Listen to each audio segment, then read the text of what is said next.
ये additional item कुछ और लाते हैं, जिनमें एक ये भी है, 6 कनाल का प्रोजेक्ट ले आते हैं, कॉन्सेप्ट क्लियरेंस है, कोई प्रोजेक्ट की डिटेल नहीं है, कुछ भी नहीं है। हमने कहा जी इस इरसा के सर्टिफिकेट के खिलाफ हम CCI में जाते हैं, हमने जून में वो समरी भेज दी। एक मीटिंग होती है जो हमें पता चली, सिंध हुकूमत को पता नहीं था, सदर आसिफ अली जरदारी जुलाई के महीने में, तो उन्होंने कहा कि जी हम इरीगेशन, सदर जरदारी ने उन्हें इस हवाले से कहा कि ये अच्छी चीज़ है, आप जाके बात करो, उसमें यही लिखा है, ये कह देना कि अप्रूवल होता है, और उन लोगों ने इसको एक बहाना बनाया। पीपल्स पार्टी के बगैर वफाकी हुकूमत नहीं चल सकती। डोटो कहते हैं कि हम कैनाल्स नहीं बनाने देंगे, सूबे के मफाद के तहफ़्फ़ुज़ के लिए हर हद तक जाएंगे। वज़ीर आला सिंध ने वज़ीर आज़म से कैनाल्स वाला मनसूबा ख़त्म करने का मुतालबा कर दिया। सहाफ़ियों से गुफ्तगू में कहा कि पंजाब हुकूमत इरसा में 6 कैनाल्स की तजवीज़ लाई तो सिंध ने मुखालफत की। पानी सिर्फ सिंध ही नहीं, पूरे पाकिस्तान का मसला है। पानी के जो अदद शुमार बताए गए वो हकीकत पर मबनी नहीं। प्रोपोगेंडा किया गया कि सदर जरदारी ने मंजूरी दी है, सदर ने किसी कैनाल की मंजूरी नहीं दी। पार्लियामेंट में भी कहा कि कैनाल्स के मंसूबे पर एतराज़ात हैं।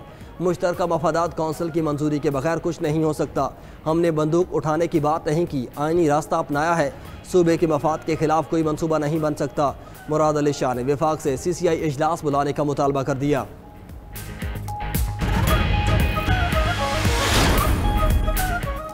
बलूचिस्तान के ज़िला मस्तोंग में लग पास के करीब खुदकुश धमाका। पुलिस के मुताबिक मशकूक शख्स ने तलाशी लेने के दौरान खुद को धमाके से उड़ा दिया। तर्जुमान बलूचिस्तान हुकूमत शाहिद रिंद का कहना है कि धमाके की जगह के करीब बलूचिस्तान नेशनल पार्टी का धरना जारी था। अल्लाह का शुक्र है कोई जानी नुकसान नहीं हुआ। सरदार अख्तर मेंगल और BNP की तमाम सियासी क़यादत और शुरा महफूज हैं। शुरा की हिफाजत हुकूमत की जिम्मेदारी है। शाहिद रिंद ने मजीद कहा, सूबाई हुकूमत मुज़ाकरात के लिए तैयार है, BNP क़यादत से राब्ते में है। हुकूमती वफ़द आज सरदार अख्तर मेंगल से मुलाकात करेगा।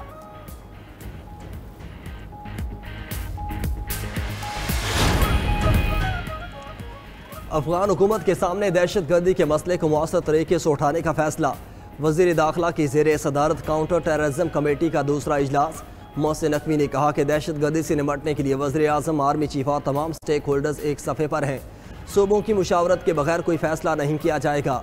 दहशत गर्दी के मौसर सद्देबाब के लिए सूबाई सतह पर CTD को मुकम्मल फ़ाल किया जाना इंतहाई ज़रूरी है।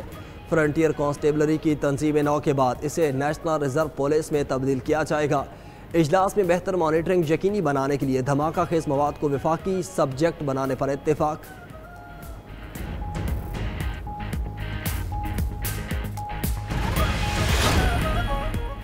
दहशतगर्द चाहते हैं हम कुदरती वसाइल से फ़ायदा ना उठाएं। दहशतगर्दी के खिलाफ सबको मुत्तहिद होना होगा। वज़ीर आज़म शहबाज शरीफ का कहना है कि कुछ अनासर अपने मुफाद के लिए तकसीम पैदा करके मुल्की इस्तेहकाम को दाव पर लगा रहे हैं। ऐसे अनासर को आने वाली नस्लें मुआफ़ नहीं करेंगी। इत्तेहाद और इत्तफाक से ही दहशतगर्दी के नासूर का खात्मा करेंगे। पहाड़ों के अंदर खरबों डॉलर के ख़जाने हैं। कुदरत ने हमें मादनियात की दौलत दी है।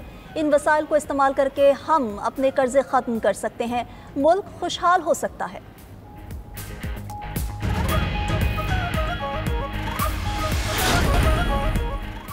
तहरीक इंसाफ का मैंडेट चोरी किया गया, अब सेनेट की नशिस्तों से महरूम रखा जा रहा है।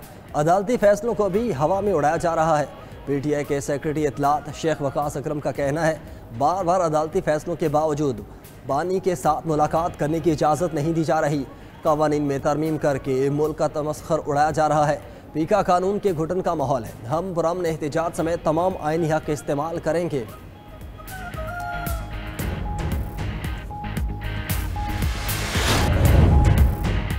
म्यांमार जल्जले में हलाकतों की तादाद 1000 से तजावुज़ कर गई। जख्मियों की तादाद भी 2400 तक पहुँच गई। 7.7 शिद्दत के जल्जले से हर तरफ तबाही के मनाज़िर। कसीरुल मंजिला इमारतें, मकानात और पुल पल भर में ज़मी बोस हुए। इमदादी कार्रवाइयों में फ़ौज भी शरीक। हुकाम के मुताबिक मलबे तले सैकड़ों अफराद दबे होने का खदशा है। अमवात बढ़ सकती हैं। आलमी बरादरी की जानिब से इमदाद भी पहुँचने लगी। थाईलैंड के दारुल हुकूमत बैंकॉक में भी जल्जले से 10 हलाकतों की तस्दीक। मुतादिद जख्मी। शाहराहों और मवासिलाती निज़ाम को शदीद नुकसान पहुंचा। चीन में भी जल्जले से कई अफराद जख्मी होने की इत्तलात। भारत और लाओस में भी जल्जला महसूस किया गया।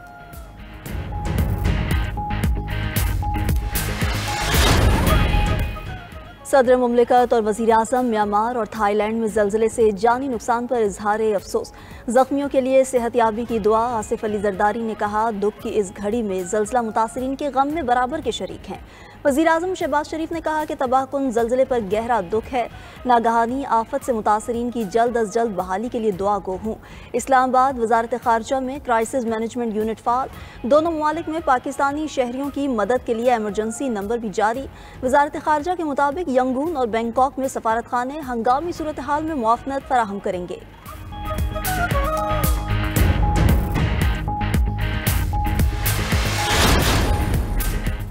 गजा में इसराइली फोर्सेस की बर्बरियत, शदीद बमबारी से मजीद 50 फ़लस्तीनी जाम शहादत नोश कर गए, मुतादिद ज़ख्मी। 10 रोज़ में बच्चों और ख़वातीन समेत 900 फ़लस्तीनी शहीद हो चुके।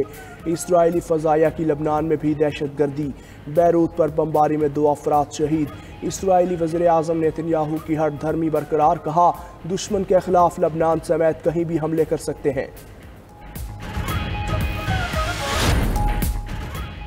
पंजाब पुलिस की तौंसा शरीफ बड़ी कार्रवाई। खैबर पख्तूनख्वा बॉर्डर पर सरहदी चौकी लखानी पर खारजी दहशतगर्दों का हमला नाकाम बना दिया गया। एक दहशतगर्द हलाक, मुतादिद जख्मी होने की इत्तला।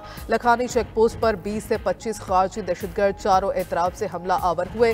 तर्जुमान पुलिस के मुताबिक दहशतगर्दों ने हमले में मार्टर गोलो रॉकेट लॉन्चर्स का बेदरीग इस्तेमाल किया। पुलिस, एलीट फोर्स और SOU के जवानों ने जुर्रत और बहादुरी से चेक पोस्ट का दिफा किया। पंजाब खैबर पख्तूनख्वा सरहदी इलाकों में पुलिस टीम्स का सर्च ऑपरेशन जारी।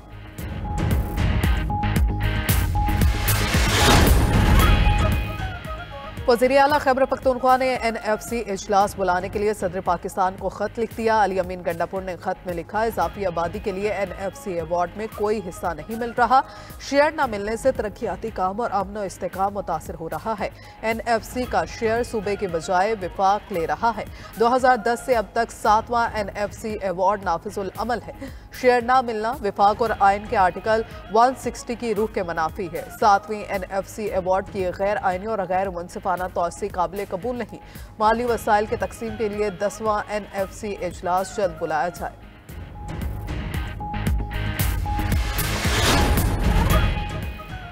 वक्त कम, मुकाबला सख्त। बाजारों में खरीदारों का बड़ा रश। छोटी ईद की बड़ी खुशियां मनाने के लिए तैयारियां आखिरी मराहिल में। ख़वातीन ज्यादा वक्त घरों की बजाय बाजारों और मार्केट्स में गुजारने लगी। इस्लामाबाद, लाहौर और कराची के बाजारों में खरीदारी जारी। शहरियों की जानिब से महंगाई का भी शिकवा। ईद अपनों से मनाने के लिए परदेसियों के अपने शहरों को वापसी। शहर शहर बस अड्डों और रेलवे स्टेशन पर रश। ट्रांसपोर्टर्स ने महंगाई का बहाना बनाकर किराए बढ़ा दिए।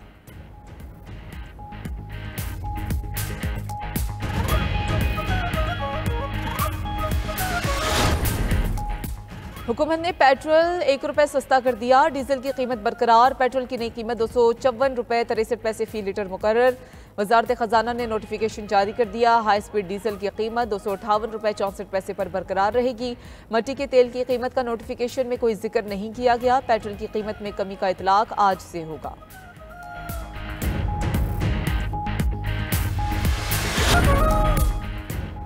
सरबराह अक़वाम मुत्तहिदा के ख़ुसूसी नुमाइंदे बराए इस्लामोफोबिया की तकर्री। 5वीं कमेटी ने मुत्तफ़िक़ा तौर पर ख़ुसूसी नुमाइंदे बराए इस्लामोफोबिया की तकर्री की मंजूरी दी। पाकिस्तान ने 5वीं कमेटी में इस्लामोफोबिया के तखमीनों से मुतल्लिक़ मालियाती करारदाद की मंजूरी हासिल कर ली। अक़वाम मुत्तहिदा में पाकिस्तान मिशन के फर्स्ट सेक्रेटरी जबरान खान दुरानी का शराकतदारों की हिमायत पर इजहार तशक्कुर।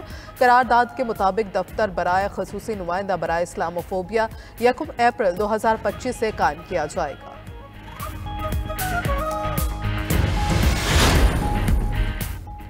ईरान जौहरी मुआहिदा कर ले वरना अच्छा नहीं होगा। अमरीकी सदर डोनाल्ड ट्रंप की ईरान को फिर धमकी। कहा हमें बात करनी पड़ेगी या ईरान के साथ बहुत बुरा होगा।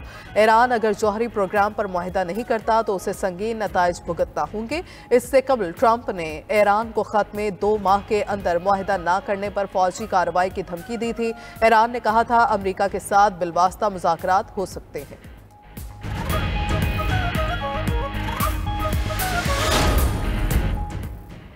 और रूसी सदर की यूक्रेन में अक़वाम मुत्तहिदा की ज़ेर क़यादत आर्ज़ी हुकूमत की तजवीज़। ब्यूटन का कहना है कि यूक्रेन को आर्ज़ी तौर पर अक़वाम मुत्तहिदा के कंट्रोल में रखना चाहते हैं ताकि ज़्यादा काबिल हुकूमत का इंतखाब किया जा सके।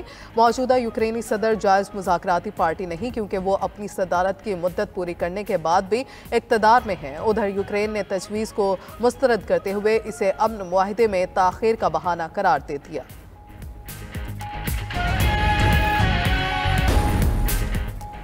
कराची में मुनशियात बरामदगी का केस, मुलजिम साहिर हसन का मोबाइल फोरेंसिक के लिए लाहौर भेज दिया गया। मुलजिम के दीगर साथियों को भी शामिल तफ्तीश करने का फैसला।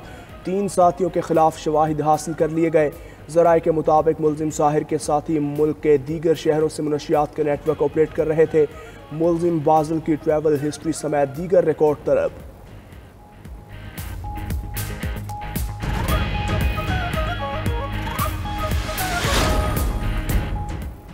टंडो मोहम्मद खान में लेडी डॉक्टर ने गफलत की इंतहा कर दी। लेडी डॉक्टर खातून के हाथ जुड़वा बच्चों से लाइल्म निकली। एक बच्चे की पैदाइश के बाद दूसरे को पेट में ही छोड़ दिया। हालत बिगड़ने पर 75 रोज़ बाद कराची के अस्पताल में खातून का ऑपरेशन। खातून के पेट से मुर्दा बच्चा निकाल लिया गया। खातून उम्र भर के लिए मासूरी का शिकार हो गई। अहले खाना ने जिम्मेदार डॉक्टर अम्बरीन के खिलाफ सख्त कार्रवाई का मुतालबा कर दिया। DSO डॉक्टर सादिक मेमन ने मामले की तहकीकात की यकीन दहानी कराते हुए मुतासरीन से तहरीरी दरख्वास्त तलब कर ली। ईद में बस 1-2 रोज़ बाकी, खवातीन का दिन बाज़ारों में गुजरने लगा। दिन चढ़ते ही डेरे, सबको पसंद की अशिया की तलाश। जो कपड़े ना सिलवा सके वो रेडीमेड बलबुसात की ख़रीदारी में मगन। मैचिंग ज्वेलरी, चूड़ियों, जूतों और बैग की भी तलाश। महंगाई के बाइस खवातीन अब भी ख़रीदारी अगले दिन पर टालने लगीं। उधर मर्द हजरात ने रिवायती वास्केट और जूती की तलाश शुरू कर दी। पिशावरी, कोयटा, क्वालापुरी और जर्री वाली जूती की डिमांड बढ़ गई।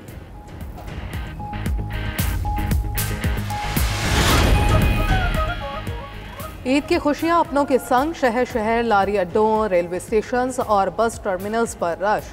ट्रांसपोर्टर्स भी मौके पर गनीमत देखकर मन चाहे किराए लेने लगे। इंतजामिया भी जायद किराए लेने वालों के खिलाफ मुतहरिक। दर्जनों ट्रांसपोर्टर्स को जुर्माने किए गए। कोयटा से ई स्पेशल ट्रेन पेशावर के लिए रवाना। 9 बोगियों पर मुश्तमिल ई ट्रेन 400 मुसाफिरों को लेकर रवाना हुई। उधर कसूर से दिगर शहरों को जाने वालों का रश। फरीद एक्सप्रेस की बोगियां कम पड़ गईं। ट्रेन में जगह न मिलने पर सैकड़ों मुसाफिर परेशान।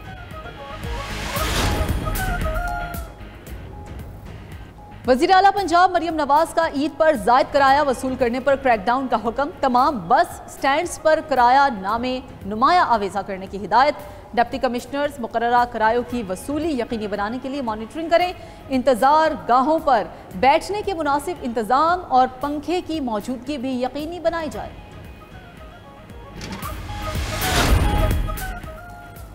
और रवा साल का पहला सूरज ग्रहण आज होगा। आगाज दोपहर 1:51 पर होगा। जुज़वी सूरज ग्रहण यूरोप, शिमाली और जनूबी अमेरिका के कुछ हिस्सों में देखा जाएगा। पाकिस्तान और भारत में नजर नहीं आएगा। रवा साल का दूसरा सूरज ग्रहण 21 सितंबर को होगा।